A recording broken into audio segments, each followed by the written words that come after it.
नमस्कार दोस्तों, राजस्थान भूगोल की इस कड़ी में आपका स्वागत है। आज हम अध्ययन करेंगे राजस्थान की झीलों का। इस वीडियो में हम खारे पानी के बेसिन से लेकर मीठे जल के नखलिस्तान तक का एक संपूर्ण अध्ययन करेंगे। राजस्थान की झीलों को उनके भौगोलिक आधार पर मुख्य रूप से दो भागों में बांटा जाता है। पहली है खारे पानी की झीलें, जिनका उद्गम तैथिस सागर के अवशेषों से माना जाता है। इनका विस्तार मुख्य रूप से उत्तर पश्चिमी मरुस्थल में है, जैसे डीडवाना, कुचामन, नागौर और बाड़मेर। दूसरी है मीठे पानी की झीलें, जो पूरी तरह वर्षा और नदी जल पर आधारित है। इनका सर्वाधिक विस्तार अरावली क्षेत्र में है, विशेषकर उदयपुर में, जिसे झीलों की नगरी कहा जाता है। क्या आपने कभी सोचा है कि मरुस्थल में झीलों के खारेपन का विज्ञान क्या है? दरअसल इन झीलों के नीचे माइका शिस्ट चट्टानें मौजूद है। केशिकत्वकर्षण यानी कैपिलरी एक्शन की प्रक्रिया द्वारा इन चट्टानों से नमक सतह पर आ जाता है। यही प्रक्रिया पश्चिमी राजस्थान में खारेपन का मुख्य वैज्ञानिक कारण है। आइए प्रमुख खारे पानी की झीलों का एक तुलनात्मक अध्ययन करें। जयपुर की सांभर झील भारत की सबसे बड़ी अंतर्देशीय खारे पानी की झील है, जो देश के कुल नमक उत्पादन का 8.7% है और सर्वश्रेष्ठ गुणवत्ता वाला नमक देती है। बालोतरा की पचपदरा झील में 98% NaCl वाला सर्वोत्तम गुणवत्ता का नमक मिलता है। यहाँ खारवाल जाति द्वारा मोरली झाड़ी का उपयोग कर रेस्ता नमक का उत्पादन किया जाता है। वहीं डीडवाना कुचामन की डीडवाना झील में सोडियम सल्फेट पाया जाता है, जो निम्न श्रेणी का अखाद्य नमक है। यहाँ 1964 में राजस्थान स्टेट केमिकल वर्क्स स्थापित किया गया था और इस नमक का उपयोग कागज और चमड़ा उद्योग में होता है। सांभर झील एक प्रमुख ऐतिहासिक और पारिस्थितिक केंद्र है। भौगोलिक संरचना की बात करें तो इसमें मेंधा, जिसका खारापन सर्वाधिक है, रूपनगढ़, खारी, खंडेला और तुरतमती नदियां आकर गिरती है। पारिस्थितिकी के दृष्टिकोण से इसे 1990 में रामसर साइट घोषित किया गया था। ये कुरजा और राजहंस पक्षियों का मुख्य आश्रय स्थल है। दुखद रूप से 2019 में यहाँ एवियन बोटुलिज्म के कारण कई पक्षियों की मृत्यु हुई थी। इसका प्रबंधन HSL केंद्र 60% और SSL राज्य 40% का संयुक्त उपक्रम है, जहां क्यार पद्धति से नमक उत्पादन होता है। इतिहास व संस्कृति के पन्नों में बिजौलिया शिलालेख के अनुसार इसका निर्माण वासुदेव चौहान ने करवाया था और यहाँ शाकंभरी माता मंदिर स्थित है। मरुस्थल में कुछ अन्य महत्वपूर्ण लवण बेसिन भी स्थित है।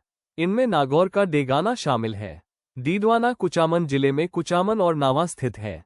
सीकर में रेरवासा और कछोर है। चूरू में तालछाप, बीकानेर में लूणकरणसर और फलोदी में फलोदी झील है। इसके अलावा जैसलमेर में कावोद स्थित है। अब बात करते हैं मीठे पानी के नखलिस्तान यानी झीलों की नगरी उदयपुर की। यहाँ पिछोला झील, स्वरूप सागर लिंक, फतेह सागर झील और रंग सागर आपस में जुड़ी हुई है। यहाँ सीसारमा व बुझड़ा नदियां बहती हैं। आपको बता दें कि अधिकांश मीठे पानी की झीलें अरावली क्षेत्र में हैं, क्योंकि अधिकांश नदियों का उद्गम यहीं से होता है। मेवाड़ की ऐतिहासिक धरोहरों में ये झीलें अहम हैं। सलूम्बर की जयसमंद या ढेबर झील का निर्माण महाराणा जयसिंह द्वारा गोमती नदी पर करवाया गया था, जो राज्य की सबसे बड़ी कृत्रिम झील है। इसमें 7 द्वीप है, जिनमें सबसे बड़ा बाबा का भागड़ा और सबसे छोटा प्यारी है।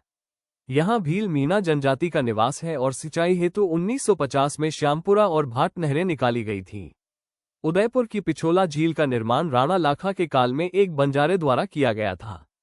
यहाँ ऐतिहासिक स्थल जैसे नटनी का चबूतरा, जग मंदिर और जग निवास, अब लेक पैलेस, स्थित है।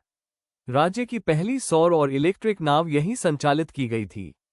कुछ झीलें अकाल राहत और बेहतरीन वास्तुकला की प्रतीक है। उदयपुर की फतेह सागर झील का निर्माण जय सिंह ने और पुनर्निर्माण फतेह सिंह ने करवाया था। इसके मध्य में नेहरू पार्क, सौर वेधशाला और वर्चुअल फिश एक्वेरियम आकर्षण के केंद्र है। इसे मदार बांध से जलापूर्ति होती है। राजसमंद झील राज्य की पहली अकाल राहत झील 1662-76 है, जिसे गोमती नदी पर बनाया गया था। इसकी वास्तुकला में 9 चौकी पाल, घेवर माता मंदिर और संस्कृत का सबसे बड़ा शिलालेख राजप्रशस्ति शामिल है। यहाँ सौर घड़ी के प्रमाण भी मिलते हैं। हमारी अगली श्रेणी है पवित्र जल और क्रेटर झीलें। माउंट आबू, सिरोही की नक्की झील राज्य की सबसे ऊंची 1200 मीटर और गहरी 35 मीटर झील है और यह सर्दियों में जमने वाली एकमात्र झील है। ये क्रेटर या ज्वालामुखी झील का उदाहरण है और गरासिया जनजाति के लिए अस्थि विसर्जन हेतु एक पवित्र झील है। यहाँ टोड रॉक और नन रॉक जैसी विशेष चट्टानें हैं। अजमेर की पुष्कर झील प्राकृतिक मीठे पानी की सबसे बड़ी और सर्वाधिक पवित्र झील क्रेटर झील है, जिसका आकार अर्धचंद्राकार क्रेसेंट शेप है। यहाँ 52 घाट और ब्रह्मा मंदिर स्थित है और इसे तीर्थों का मामा कहा जाता है। यहाँ कार्तिक पूर्णिमा पर रंगीन मेला लगता है और दीपदान होता है। आइए अब राजधानी, मरुस्थल और अरावली के मोतियों पर नजर डालें। जयपुर की मानसागर झील का निर्माण मान सिंह द्वारा 1610 में किया गया था और इसके मध्य में जलमहल स्थित है। ये द्रव्यवती नदी का उद्गम स्थल है, लेकिन वर्तमान में ये राज्य की सर्वाधिक प्रदूषित झील है। अलवर की सिलीसेर झील का निर्माण विनय सिंह ने करवाया था। यह मत्स्य पालन और पर्यटन हेतु प्रसिद्ध है और स्वर्णिम त्रिकोण गोल्डन ट्रायंगल पर स्थित है। इसे राजस्थान का नंदन कानन कहा जाता है। जोधपुर की कायलाना झील सर प्रताप सिंह द्वारा निर्मित है। ये जोधपुर की पेयजल आपूर्ति का मुख्य आधार है, एक सैन्य प्रशिक्षण स्थल है और IGNP राजीव गांधी लिफ्ट नहर से जुड़ी राज्य की एकमात्र झील है। कुछ झीलों की अपनी विशेष पारिस्थितिकी और विरासत है। बीकानेर की कोलायत झील में कपिल मुनि का आश्रम और 52 घाट है। यहाँ कार्तिक पूर्णिमा पर मेला और दीपदान होता है, लेकिन चारण जाति इस झील के दर्शन नहीं करती। बीकानेर की ही गजनेर झील वर्षा जल पर आधारित है और अपनी स्वच्छता के कारण इसे पानी का शुद्ध दर्पण क्लियर मिरर ऑफ वाटर के रूप में जाना जाता है। बारान की रामगढ़ झील उल्कापिंड क्रेटर झील का एक उत्कृष्ट उदाहरण है, जो घोड़े की नाल हॉर्सशू के आकार की पहाड़ियों से घिरी है। इसे 2024 में यूनेस्को जियो हेरिटेज साइट घोषित किया गया है। झीलों के संरक्षण के लिए 2001 में राष्ट्रीय झील संरक्षण कार्यक्रम NLCP प्रारंभ किया गया। इसमें 40% केंद्र और 60% राज्य की भागीदारी है। इस कार्यक्रम में जयपुर की मानसागर, अजमेर की पुष्कर और आना सागर, उदयपुर की पिछोला और फतेह सागर तथा सिरोही की नक्की झील शामिल है। निष्कर्ष के तौर पर झीलों का महत्व बहुआयामी है। नमक व रसायन उत्पादन में सांभर, पचपदरा और डीडवाना जैसी झीलें अहम हैं। पर्यटन व धार्मिक आस्था के लिए पुष्कर, नक्की झील, मानसागर और राजसमंद जानी जाती है। पेयजल व सिंचाई में जेसमंद, कायलाना और मोती झील का योगदान है। जैव विविधता व मत्स्य पालन के लिए सिलीसेर, बड़ी झील और सांभर जैसी झीलें महत्वपूर्ण हैं। अंत में बस इतना ही कहेंगे कि जल ही जीवन है। इस मरुस्थलीय राज्य में झीलों का संरक्षण केवल सौंदर्य के लिए नहीं, अपितु हमारे अस्तित्व की आवश्यकता है। धन्यवाद। लाइक, सब्सक्राइब, कमेंट, शेयर करें।